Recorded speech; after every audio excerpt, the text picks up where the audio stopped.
আসসালামু আলাইকুম। সবাইকে স্বাগত জানাচ্ছি আমার দেশ সম্পাদক মাহমুদুর রহমানের প্রতি বুধবারের নিয়মিত মন্তব্য প্রতিবেদনে। সঙ্গে আছি তামান্না মিনহাজ।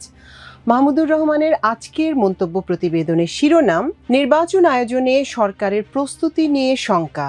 চলুন দর্শক জেনে নেওয়া যাক আমার দেশ সম্পাদকের এই সপ্তাহের মন্তব্য প্রতিবেদনের আদ্যপান্ত। প্রফেসর ইউনূসের প্রতিশ্রুতি অনুযায়ী বহু প্রতীক্ষিত জাতীয় সংসদ নির্বাচন অনুষ্ঠিত হতে আর মাত্র 3.5 মাস বাকি আছে। প্রধান নির্বাচন কমিশনার সপ্তাহ দুয়েক আগে বলেছিলেন ডিসেম্বরের প্রথমার্ধে নির্বাচনের তফসিল ঘোষণা করা হবে। রাষ্ট্রের প্রচলিত আইন অনুসারে তফসিল ঘোষণা হলে সরকারের দৈনন্দিন প্রশাসনিক ক্ষমতা অনেকটাই নির্বাচন কমিশনের হাতে চলে যায়। তখন থেকে জেলা প্রশাসক এবং এসপিদের কমিশনের নির্দেশ অনুযায়ী প্রশাসনের দায়িত্ব পালন করা বাধ্যতামূলক। তফসিল ঘোষণার পর সরকারি কর্মকর্তাদের পদায়ন, বদলি, দায়িত্ব বন্টন ইত্যাদি সিদ্ধান্ত নেবে নির্বাচন কমিশন। ফলে ইউনূস সরকারকে তখন প্রবাদ বাক্যের খোড়া হাঁসের ভূমিকায় অবতীর্ণ হতে হবে। সুতরাং আর মাত্র 6 সপ্তাহের মধ্যে প্রশাসনকে ইন্টারিমের এমন বন্দোবস্তে রেখে যেতে হবে যাতে করে ডক্টর ইউনূসের প্রত্যাশা অনুযায়ী বাংলাদেশের ইতিহাসের সেরা নির্বাচনটি হতে পারে। গত সপ্তাহে বিএনপি তাদের ইদানিংকালের স্বভাবসুলভ নাজলিশের পসরা নিয়ে প্রধান উপদেষ্টার দপ্তরে হাজির হলে ডক্টর ইউনূস যথেষ্ট আত্মবিশ্বাসের সঙ্গে বলেছেন যে তিনি নিজে নিরপেক্ষ প্রশাসন সাজিয়ে দিয়ে তবেই দায়িত্ব ছাড়বেন।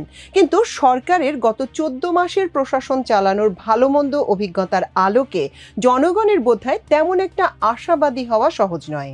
সার্বিক পরিস্থিতি বিবেচনায় নিয়ে সুষ্ঠু নির্বাচন আয়োজনে সরকারের চ্যালেঞ্জগুলোর দিকে এবার দৃষ্টিপাত করা যাক। 1. আইন শৃঙ্খলা বাহিনী। এই সত্য আমাদের সবারই মেনে নেওয়া উচিত যে প্রফেসর ইউনূস গত বছর 8 আগস্ট প্রশাসনিকভাবে একটি বিধ্বস্ত সরকারের দায়িত্ব গ্রহণ করেছিলেন। জাতি হিসেবে আমাদের স্মরণ শক্তি কম হলেও এত তাড়াতাড়ি আমরা নিশ্চয়ই ভুলে যাইনি যে সেই সময় আমার নাতি নাতনির বয়সী কিশোর কিশোরীদের রাস্তায় ট্রাফিক পুলিশের দায়িত্ব নিতে হয়েছিল। কারণ হাসিনার পতনের পর তীব্র জনরোষের ভয়ে ট্রাফিক পুলিশও পালিয়ে গিয়েছিল। দেশের অনেক থানা আক্রান্ত হয়েছিল এবং যেগুলো অক্ষত ছিল সেগুলোতেও জনবল ছিল না। বলতে গেলে প্রায় সম্পূর্ণ অকার্যকর ব্যবস্থা থেকে পুলিশ বাহিনীতে যতটা সম্ভব শৃঙ্খলা ফিরিয়ে আনতে হয়েছে। একটি বাহিনীর শৃঙ্খলা ও নৈতিক শক্তি একবার ভেঙে গেলে সেটা ফিরিয়ে আনা সহজ নয়। তার উপর 15 বছরে আওয়ামী লীগের মাত্রাহীন দলীয়করণের ফলে পুলিশে কোনো রকম পেশাদারিত্ব আর অবশিষ্ট ছিল না। পুলিশের মতো সেনাবাহিনীকেও শেখ হাসিনা রাজনৈতিক এবং ব্যক্তি স্বার্থে অনৈতিক ও বেআইনিভাবে ব্যবহারের মাধ্যমে দুর্বল, হতোদ্যম এবং প্রশ্নবিদ্ধ করে গেছেন। কদিন আগে গুম ও গণহত্যায় জড়িত থাকার অভিযোগে সেনাবাহিনীর 15 জন অবসরপ্রাপ্ত এবং কর্মরত সিনিয়র কর্মকর্তাদের আইসিটি আদালতে নেওয়া হলে সামাজিক যোগাযোগ মাধ্যমে যেভাবে আনন্দ প্রকাশ করা হয়েছে তার মধ্যে দিয়ে জনমনে সামরিক বাহিনীর সার্বিক ভাবমূর্তির দুঃখজনক পতনের প্রমাণ মিলেছে। যেসব জেনারেল সাহেব এখন সেনাবাহিনী চালাচ্ছেন তারা মন খারাপ না করে বরং জনগণের বিশ্বাস ও ভালোবাসা কেন হারালেন তা নিয়ে খোলা মনে ভাবনা চিন্তা করুন। আমরা কেউ কিছু জানতাম না এই আত্মপ্রবঞ্চনা থেকে বেরিয়ে এসে ভুল স্বীকার করুন।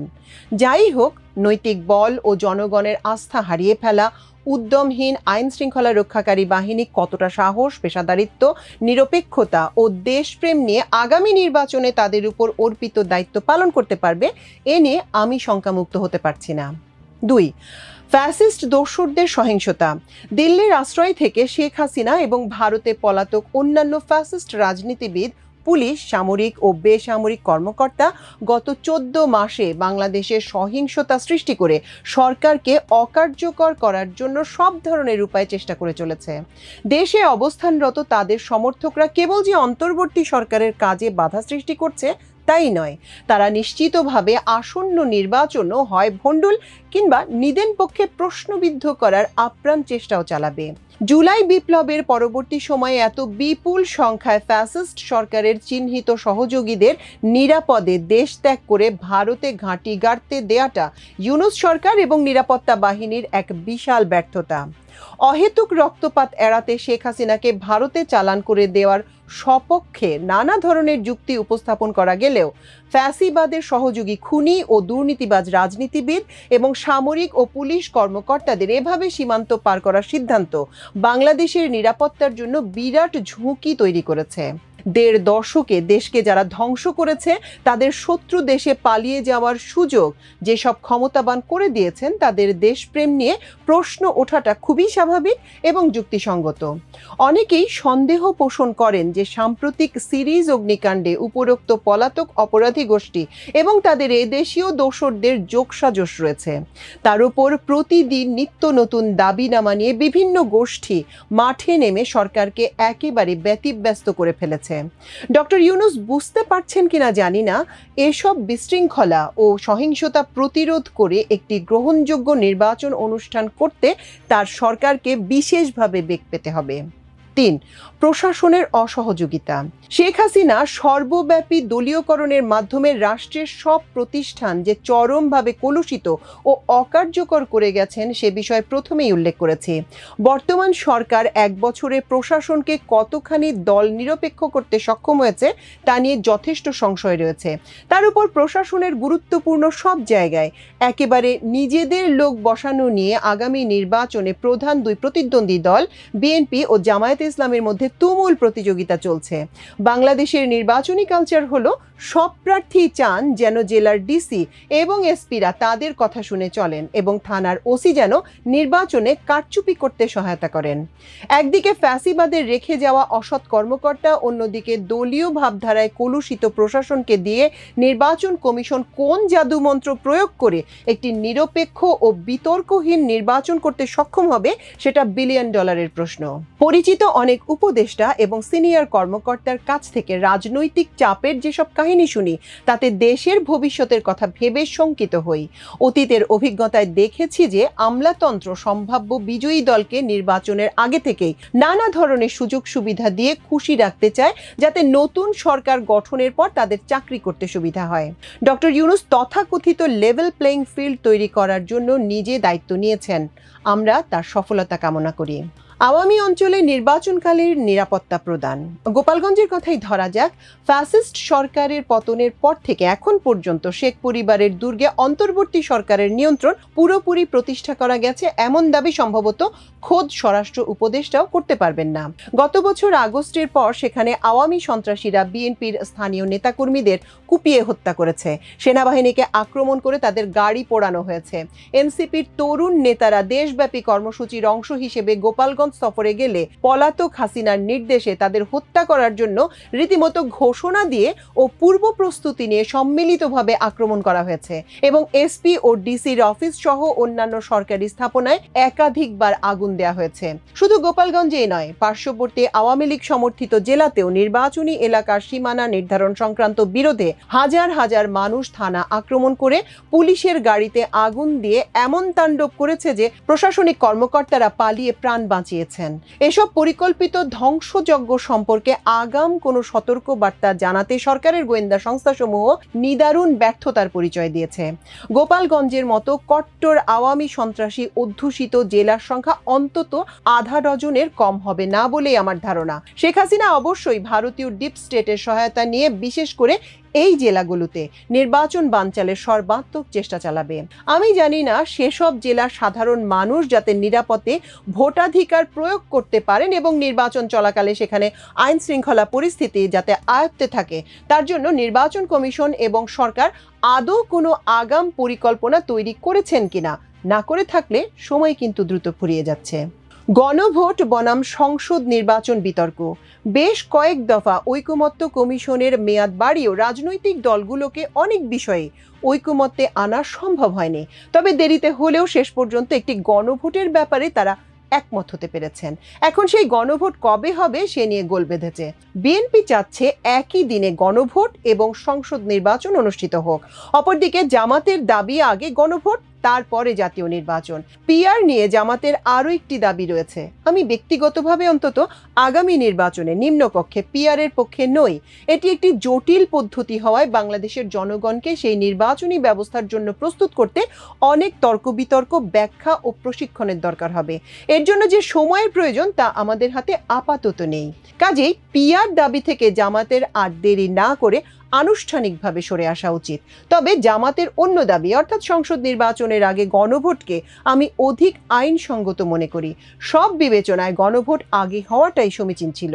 একই দিনে দুই ভিন্ন প্রকৃতির নির্বাচন হলে অনেক ভোটারই বিভ্রান্ত হতে পারেন। তাদের দুই ব্যালটের পার্থক্য বোঝানো সহজ হবে না। সমস্যা হলো ফেব্রুয়ারি আসতে আর মাত্র 3 মাস বাকি রয়েছে। এই 3 মাসের মধ্যে দুটি নির্বাচন করার মতো অবস্থা ও সঙ্গতি রাষ্ট্রের নেই। আমার ধারণা নির্বাচন কমিশনও এই দায়িত্ব পালনের জন্য প্রস্তুত নয়। গণভোটের মতো সবচেয়ে গুরুত্বপূর্ণ বিষয় প্রথমেই সিদ্ধান্ত না নেয়ার ব্যর্থতার দায় ঐকমত্য কমিশন এবং 1 বছর ধরে দফায় দফায় মিটিং করে আসা সব রাজনৈতিক দলকে নিতে হবে। সমস্যা যেহেতু আপনারা তৈরি করেছেন, একটি বাস্তবসম্মত সমাধানও আপনাদেরই খুঁজে বের করতে হবে। 6, নিরপেক্ষ ও গ্রহণযোগ্য নির্বাচন। আমি বহুবার বলেছি এবং লিখেছি যে আমার বিবেচনায় বাংলাদেশের ইতিহাসের সেরা নির্বাচন 1991 সালে অনুষ্ঠিত হয়েছিল। সেই অসাধারণ নির্বাচনের পরও পরাজিত দল আওয়ামী লীগ জনগণের রায় মানতে চায়নি। আজন্ম ফ্যাসিস্ট শেখ হাসিনা নির্বাচনে শোচনীয় পরাজয়ের পর সূক্ষ্ম কারচুপির তত্ত্ব হাজির করেছিলেন। সেই নির্বাচনে শেখ হাসিনা নিজে ঢাকার 2 আসনে সাদেক হোসেন খোকা এবং মেজর অবসরপ্রাপ্ত মান্নানের কাছে বিপুল ভোটের ব্যবধানে হেরেছিলেন। এরপর হাসিনার পদত্যাগ নাটক, ডক্টর কামাল হোসেনকে দল থেকে বহিষ্কার ইত্যাকার ঘটনা আমরা দেখেছিলাম। সংসদে দাঁড়িয়ে শেখ হাসিনা সদম্ভে বলেছিলেন বেগম খালেদা জিয়ার সরকারকে তিনি একদিনের জন্য শান্তিতে থাকতে দেবেন না। 173 দিন হরতাল করে সরকারি ও বেসরকারি সম্পত্তি ধ্বংস করে এবং অকাতরে মানুষ মেরে তিনি অক্ষরে অক্ষরে কথা রেখেছিলেন। আজকের মতো সোশ্যাল মিডিয়া সেই সময় থাকলে জেনজি শেখ হাসিনার নাম পাল্টে অশান্তি বেগম ভাইরাল করে দিত। 1991 সালে বিচারপতি শাহাবুদ্দিন সরকারের তুলনায় ইন্টারিমের মাথার ওপর বিপদের বোঝা অনেক ওজনদার ছিল। সুতরাং ফেব্রুয়ারির নির্বাচন শেষে পরাজিত দল কারচুপির অভিযোগ তুলে দেশে যে এক অরাজক পরিস্থিতি সৃষ্টি করবে না তার কোনো গ্যারান্টি নেই। এর আগে একাধিক লেখায় ডক্টর ইউনূসকে শুধু একটি অবাধ ও সুষ্ঠু নির্বাচন আয়োজনের এজেন্ডা নিয়ে দেশের বড় দলগুলোর সঙ্গে বৈঠকে বসার পরামর্শ দিলেও তিনি এখন পর্যন্ত সে ধরনের কোনো উদ্যোগ গ্রহণ করেননি। সরকারকে পুনরায় সতর্ক করে বলছি যে কোনো কারণে নির্বাচন গ্রহণযোগ্য না হলে সেই ব্যর্থতার সম্পূর্ণ দায় প্রফেসর ইউনূসকেই নিতে হবে। 1972 সালে স্বাধীনতার পর এবং 1990 সালে স্বৈরাচার পতনের পর 2 বার আমরা রাষ্ট্র নির্মাণের সুযোগ নষ্ট করেছি। মহান জুলাই বিপ্লবে আমাদের সন্তানরা অকুতভয়ে তাদের প্রাণের বিনিময়ে আবার নতুন করে একটি আধুনিক গণতান্ত্রিক কল্যাণমুখী মানবিক এবং প্রকৃত স্বাধীন রাষ্ট্র গঠনের সুযোগ করে দিয়েছে। আশা করি বর্তমান কালের প্রবীণ ও নবীন রাজনৈতিক নেতৃবৃন্দ তৃতীয়বার জাতিকে হতাশ করবেন না। দর্শক, আমাদের সম্পাদক মাহমুদুর রহমানের প্রতি বুধবারের নিয়মিত মন্তব্য প্রতিবেদনের আজ এ পর্যন্তই। আগামী বুধবার ইনশাল্লাহ আবারও আপনাদের সামনে আরেকটি মন্তব্য প্রতিবেদন নিয়ে হাজির হব। এতক্ষণ সঙ্গে থাকার জন্য অশেষ কৃতজ্ঞতা। আল্লাহ হাফেজ।